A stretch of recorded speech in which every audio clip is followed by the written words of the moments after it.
Hi all, it's PJ and welcome to Bernina Quick Tips.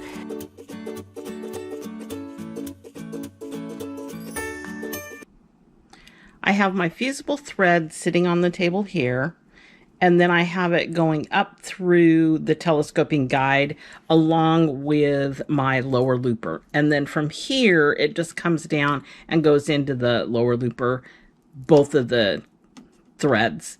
And then I just threaded it like one single thread. I have my machine set up for a standard 4-thread overlock.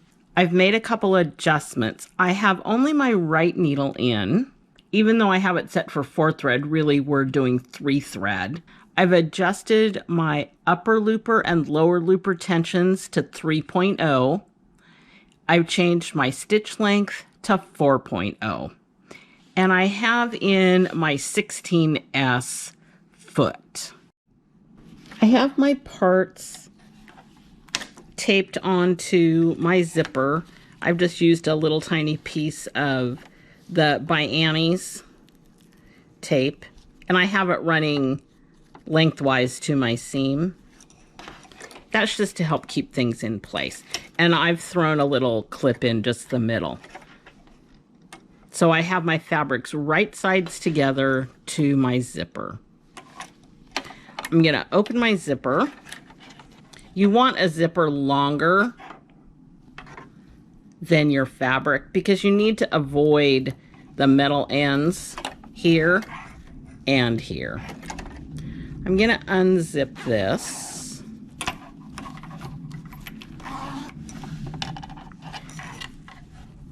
And when I stitch this, I'm going to stitch with the zipper on the top. I'm going to take just a few stitches here to make sure that my chain is forming correctly. I've got a good chain there. My settings here, I have my knife down, but I have my width set all the way to 9. I'm in my standard overlock position here. And again, I do have my 16S piping foot on, which is this small piping foot. This zipper is a size 3, which is a standard dress zipper. If you're going to use the heavier duty size 5 zipper, you'll want to use the 16L foot. When we put this in, I'm just going to raise up my presser foot. I'm using the freehand system. This is the perfect place to use your freehand system because it gives you another set of hands, basically.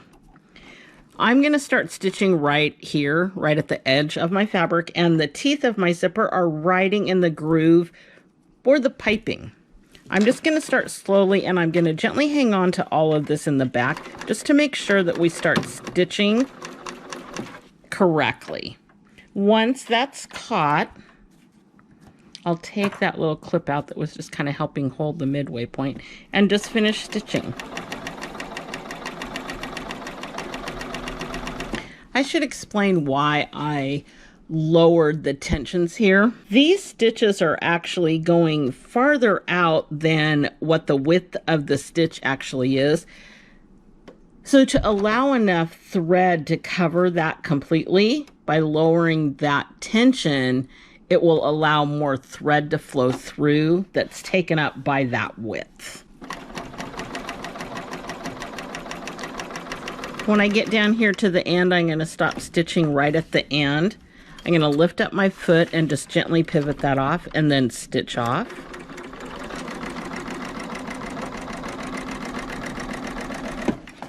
And I'm going to trim that close. Oh, I could have taken a few more stitches there. Same process for the other side.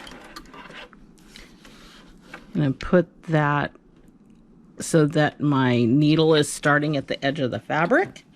Hang on to that to get it started.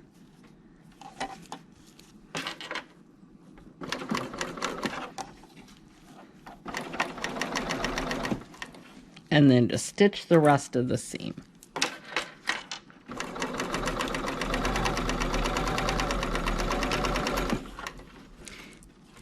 On this end, depending on how much room you left, you'll have to be a little careful. You're actually better to leave more room at this end than the other end, just because your foot's pretty long.